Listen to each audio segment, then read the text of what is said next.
मैं सत्तन और आप देख रहे हैं खबर 100 न्यूज। आइए नजर डालते हैं आज की कुछ खास खबरों पर, लेकिन उससे पहले एक नजर आज की हेडलाइंस की ओर।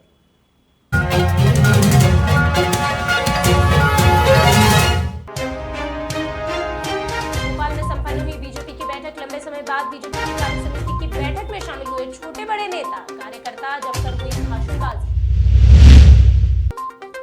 कमलनाथ ने फिर साधा बीजेपी पर निशाना। बीजेपी से आरक्षण को है खतरा, कांग्रेसी कार्यकर्ताओं को दिया एकता का मंत्र।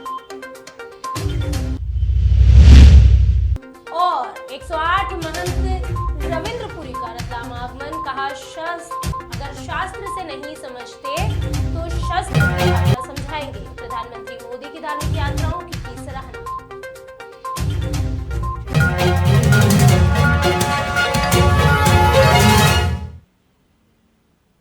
अखिल भारतीय अखाड़ा परिषद के अध्यक्ष 108 महंत श्री रविंद्रपुरी जी महाराज शुक्रवार को रतलाम आए। मीडिया से चर्चा के दौरान यहां उन्होंने धर्मांतरण को रोकने के लिए कहा कि जो लोग शास्त्रों की भाषा नहीं मानते हैं या शास्त्रों से नहीं मानते हैं, उन्हें शस्त्रों से मनाने के लिए अखाड़े बनाए गए हैं। इस दौरान उन्होंने कहा कि अखाड़ा परिषद का ये प्रयास होगा कि जहां जहां इस प्रकार की त्रुटियां हैं, वहां जनता के सहयोग से धर्म को मानने वाले या नहीं मानने वालों की आत्मा, बुद्धि और दिल में हम अपने शब्दों को इस प्रकार रोपण करने की कोशिश करेंगे कि वो हमारे बारे में अगर पॉजिटिव ना भी सोचे तो कोई बात नहीं, लेकिन कम से कम वो हमारे बारे में नेगेटिव यानी कि नकारात्मक ना सोचे। इस दौरान महंत रविंद्रपुरी जी महाराज ने प्रधानमंत्री मोदी की धार्मिक यात्राओं की तारीफ करते हुए कहा कि अगर राजा धर्म के अनुसार आचरण और व्यवहार करता है तो जनता में भी धर्म के प्रति जागरूकता बढ़ती है, मंदिरों की व्यवस्था सुधरती है। इस दौरान महामंडलेश्वर स्वामी आत्मानंद पुरी जी महाराज पंजाब से, महामंडलेश्वर महेश्वरानंद पुरी जी महाराज पाली राजस्थान से, महामंडलेश्वर पुरुषोत्तम आनंद जी सरस्वती सीतापुर उत्तर प्रदेश से यहाँ पर उपस्थित थे। इसी के साथ स्वामी सहजानंद जी हिसार हरियाणा, मोहनलाल भट्ट, सुनील भट्ट भी उपस्थित रहे।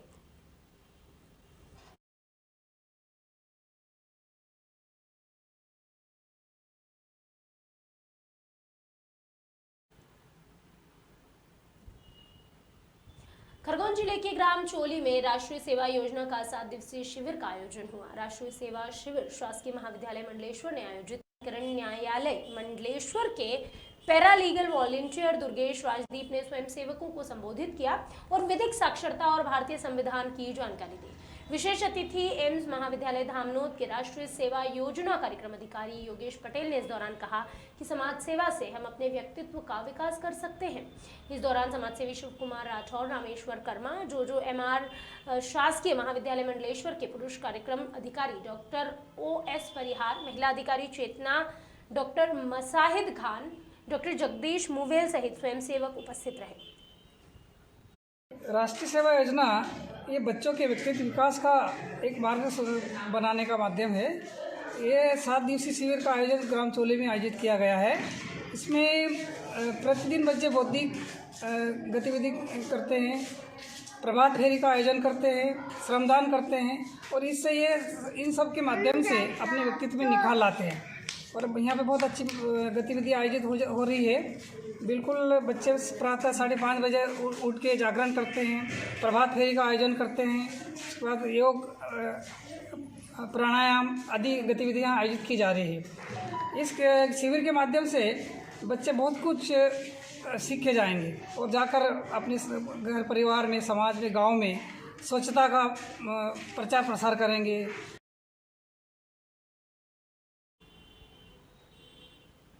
भारत के संविधान दिवस के मौके पर राजधानी भोपाल में कई कार्यक्रमों का आयोजन हुआ। इस दौरान प्रदेश कांग्रेस कार्यालय में शुक्रवार को संविधान दिवस धूमधाम के साथ मनाया गया। संविधान निर्माता बाबा भीमराव अंबेडकर की प्रतिमा पर मध्य प्रदेश के पूर्व मुख्यमंत्री कमलनाथ ने माल्यार्पण किया और संविधान की शपथ भी दिलवाई।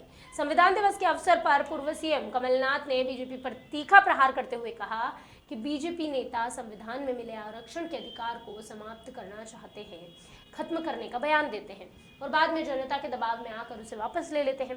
लेकिन ये बयान बीजेपी नेताओं की आत्मा से निकलता है। कमलनाथ ने कहा कि शब्दों में दिए गए बयान को तो वो वापस ले सकते हैं, लेकिन जो उनकी आत्मा में बसा है उसे वापस नहीं लिया जा सकता। कहीं ना कहीं कमलनाथ ने ये इशारा किया कि अगर भारतीय जनता पार्टी की सरकार दोबारा सत्ता में आती है तो आरक्षण को खत्म कर सकती है।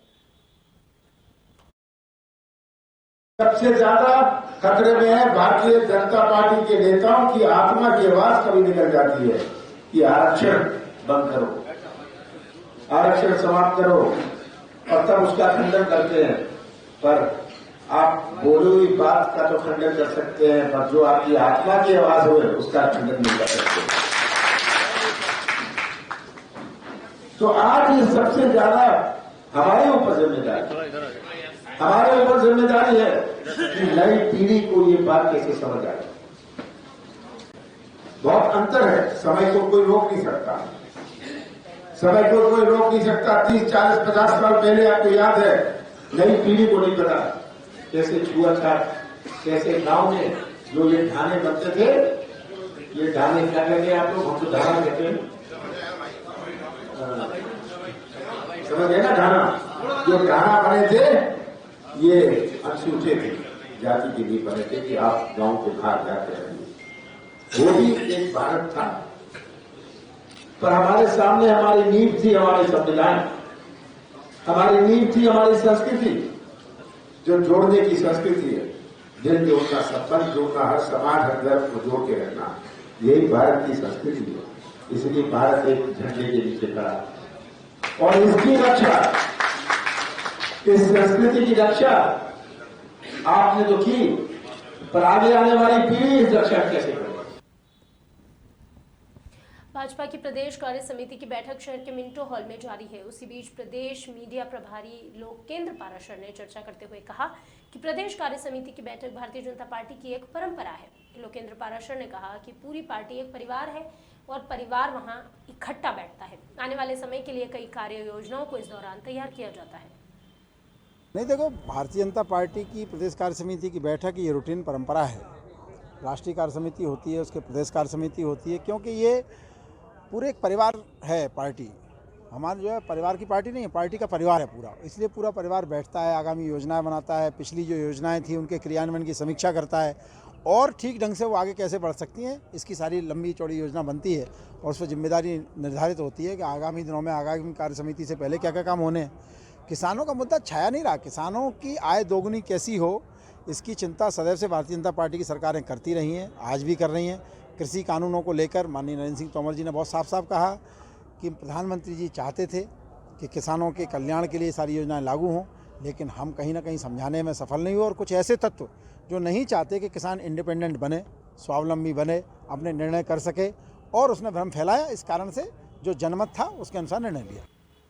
प्रदेश कार्य समिति की बैठक के दौरान टी टाइम में प्रदेश के परिवहन और राजस्व मंत्री गोविंद सिंह राजपूत ने चर्चा की। उन्होंने कहा कि भारतीय जनता पार्टी की प्रदेश कार्य समिति की बैठक में कई प्रस्तावों पर चर्चा हुई है। गोविंद सिंह राजपूत ने आगे कहा कि प्रदेश कार्य समिति के दौरान आदिवासियों के लिए आयोजित किए गए जनजाति गौरव दिवस को लेकर भी प्रस्ताव लाया गया। साथ ही उन्होंने कहा कि प्रदेश अध्यक्ष विष्णुदत्त शर्मा, केंद्रीय मंत्री ज्योतिरादित्य सिंधिया ने भी कई बातें बताई हैं। उन्होंने कहा कि कार्य समिति की बैठक के दौरान प्रधानमंत्री नरेंद्र मोदी की सराहना की गई। उन्होंने किस तरह से कोरोना संकट के समय पूरे विश्व में हमारे देश का नाम ऊंचा किया। कार्य समिति में कई प्रस्ताव आए, राजनीतिक प्रस्ताव आया, हमारे आदिवासियों का जो गौरव दिवस आया उसका प्रस्ताव आया, और इसके साथ साथ में बहुत सारी चीज़ें निकली। पार्टी अध्यक्ष ने, आदरणीय नरेंद्र तोमर जी ने, हमारे प्रदेश के प्रभारी जी ने, सभी ने, सिंधिया जी ने बहुत अच्छी बातें रखी। और कोरोना महामारी के समय कितनी जिम्मेदारी से सरकार ने लड़ाई लड़ी। प्रधानमंत्री नरेंद्र मोदी जी की सराहना हुई कि उन्होंने पूरे देश में, विश्व में पूरे देश का नाम रोशन किया। भाजपा की कार्य समिति की बैठक में मध्य प्रदेश के सीएम शिवराज सिंह चौहान ने भी अपना भाषण दिया। इस दौरान शिवराज सिंह चौहान ने कहा कि हम अच्छा काम करेंगे और अच्छी राजनीति करेंगे। उन्होंने कहा कि भाजपा ने देश की सियासत का तो अब एजेंडा ही बदल दिया है। राहुल गांधी त्रिपुंड लगा रहे हैं, कमलनाथ हनुमान चालीसा पढ़ रहे हैं, अखिलेश जो है वो अब राम राम करने लगे हैं। इसके आगे शिवराज सिंह चौहान ने कहा कि एक समय जो लोग राम को नहीं मानते थे, आज वो राम धुन गा रहे हैं। विपक्ष राम की शरण में चला गया है। उन्होंने इसी बात पर कांग्रेस को घेरते हुए निशाना साधते हुए कहा कि आपातकाल लगाकर संविधान का अपमान करने वाली कांग्रेस हम पर संविधान बदलने का आरोप लगा रही है। इसके आगे शिवराज ने कहा कि कांग्रेस में तो झूठ बोलने की स्पर्धा लगती है, एक दूसरे के आगे बढ़ चढ़कर सब झूठ बोलते हैं। जरूरतमंदों तक भोजन, कच्चा खाद्यान्न और सभी जरूरत की वस्तुएं जो है वो हमने पहुंचाई है।